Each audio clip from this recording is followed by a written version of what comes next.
Welcome to ఓహో talkies. మన తెలంగాణ రాష్ట్రంలో ప్రస్తుతం హెచ్సియు భూములపైన అయితే ఓ వివాదం జరుగుతూ ఉంది. ఈ అంశం రాజకీయంగా ఉత్కంఠనైతే లేపుతోంది. అయితే ఈ అంశం పైన మరి కాంగ్రెస్ ప్రభుత్వం, మరి రేవంత్ రెడ్డి ప్రభుత్వం అయితే వెనక్కి తగ్గింది. దీనిపైన సుప్రీంకోర్టు ఆదేశాలు, అదేవిధంగా హైకోర్టు న్యాయమూర్తులు ఆ ల్యాండ్స్ను కూడా పరిశీలించడం, ఆ తర్వాత అందులో పనులు నిలిపివేయాలని చెప్పేసి కూడా వాళ్ళు స్టే ఇవ్వడం జరిగింది. అయితే మరి మొదట్లో మరి విద్యార్థులు ప్రభుత్వ నిర్ణయాన్ని వ్యతిరేకిస్తూ మరి ఉద్యమాలు చేయడం జరిగింది, పోరాటం చేయడం జరిగింది. స్వచ్ఛంద సంస్థలు, అదేవిధంగా పర్యావరణవేత్తలు కూడా దీన్ని పూర్తిగా వ్యతిరేకించారు.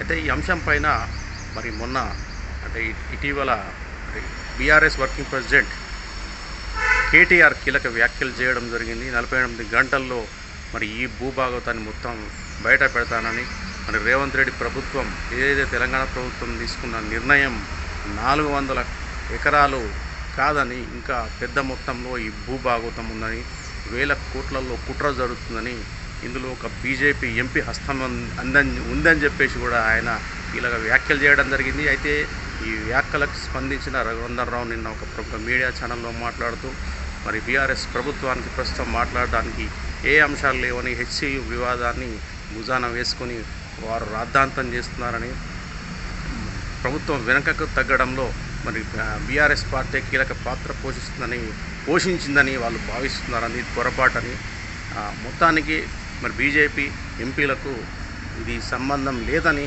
ఏదైతే ఆయన 48 గంటల డెడ్ లైన్ పెట్టాడో ఆ డెడ్ లైన్ కూడా దగ్గరకు వచ్చేసిందని, అనవసరంగా మరి ఈ వివాదంలో కీలక వ్యాఖ్యలు చేసిన బీఆర్ఎస్ కేటీఆర్ అబాసు పాలు అవక తప్పదని, నాకు బాధేస్తుందని చెప్పేసి కూడా ఆయన మీడియాలో ఒక చిట్చాట్లో కూడా ఆయన మాట్లాడడం జరిగిందని, మరి 10 ఏళ్ళు ప్రభుత్వంలో ఉన్న టీఆర్ఎస్ అంటే ఇప్పుడున్న బీఆర్ఎస్ పార్టీ మరి ఉస్మానియా యూనివర్సిటీని ఉద్ధరించలేదని, ఏనాడు కేసీఆర్ కానీ కేటీఆర్ కానీ చెల్లెలు కవిత మరి యూనివర్సిటీని సందర్శించలేదని, అభివృద్ధి కార్యక్రమాలు చేపట్టలేదని చెప్పేసి ఆయన దుయ్యబడ్డారు. మరి ఈ విధంగా మరి హెచ్సియు భూముల వ్యవహారం అయితే రాష్ట్రంలో మరి కలకలం సృష్టిస్తూ ఉంది. మరి ఏదైతే మన హైదరాబాద్ లాంటి మెట్రోపాలిటన్ సిటీ నగరాన్ని కాపాడుకోవాలంటే మరి ఒక అడవిని తలపించే ఒక సుందర వనాలు, పచ్చని చెట్లు, మరి ఏదైతే జంతుజాలము అవన్నీ కూడా కాపాడుకోవాల్సిన అవసరం ఎంతైనా ఉంది.